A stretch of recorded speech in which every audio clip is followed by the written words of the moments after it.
Hi friends, welcome to Zee Square. Niharika Konidela Chaitanya Jonnalagadda అంగరంగ వైభవంగా పెళ్లి చేసుకున్నారు. కానీ పెళ్ళైన ఏడాదికే విడాకులు తీసుకోవడంతో వార్తల్లో నిలిచారు. ఆ తర్వాత నెట్టింట నిహారికను తప్పుబట్టిన వారే ఎక్కువగా ఉన్నారు. ఆ సమయంలో అటువంటి వాటికి ఆమె ఎలాంటి రియాక్షన్ ఇవ్వలేదు.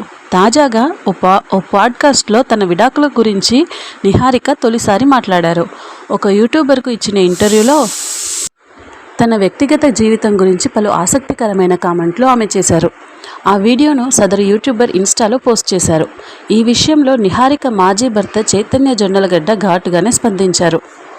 ఫ్రెండ్స్, ఈ వీడియోని చివరి వరకు చూడండి. వీలైతే లైక్ చేయండి, కుదిరితే సబ్స్క్రైబ్ చేయండి. అసలు ఇంతకీ నిహారిక ఇంటర్వ్యూపై చైతన్య రియాక్షన్ ఏంటి అంటారా? నిహారికపై ఇటీవల జరుగుతున్న అన్యాయమైన నెగిటివిటీని దూరం చేయడానికి మీరు చేసిన ప్రయత్నాన్ని నేను నిజంగా అభినందిస్తున్నాను. వ్యక్తిగతంగా వ్యవహరించేటప్పుడు ఇలాంటి నెగిటివిటీని ఎదుర్కోవడం అంత సులభం కాదని నాకు తెలుసు.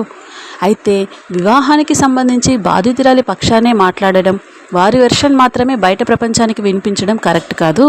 ముఖ్యంగా విడాకుల విషయం గురించి ఒకరి వైపు నుంచే మాట్లాడకూడదు, వారి గురించి జోక్యం చేసుకోకూడదు.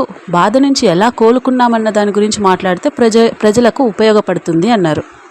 ఇటువంటి వన్ సైడ్ వర్షన్లను ఇతరులకు అటాచ్ చేయడం, దాంతో మరింత రీచ్ పొందేందుకు ఇలాంటి ప్లాట్ఫామ్ను ఉపయోగించడం మానేయాలి. ఇలా జరగడం ఇది రెండోసారి.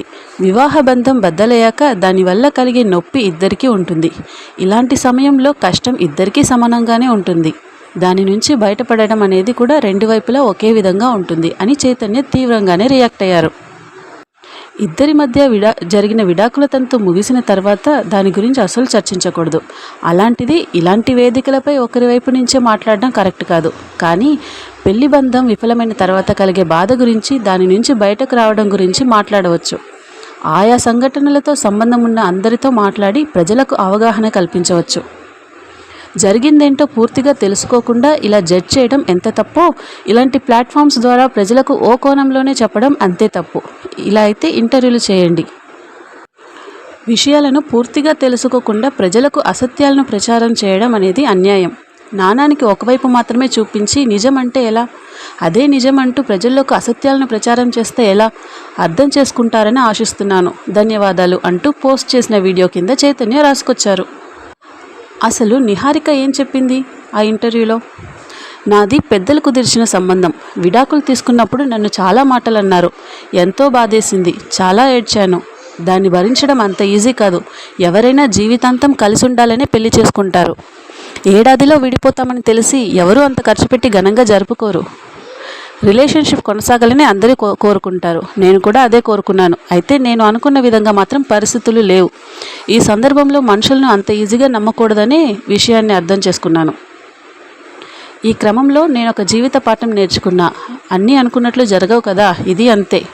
నా గురించి ఏం రాసినా పట్టించుకునేదాన్నే కాదు. నిహారిక గారు ఇలా చెప్పుకొచ్చారు. ఫ్రెండ్స్, ఇదండి ఈరోజుటి వీడియో. మీకు నచ్చినట్లయితే లైక్ చేయండి, షేర్ చేయండి, సబ్స్క్రైబ్ చేయండి. Thank you for watching.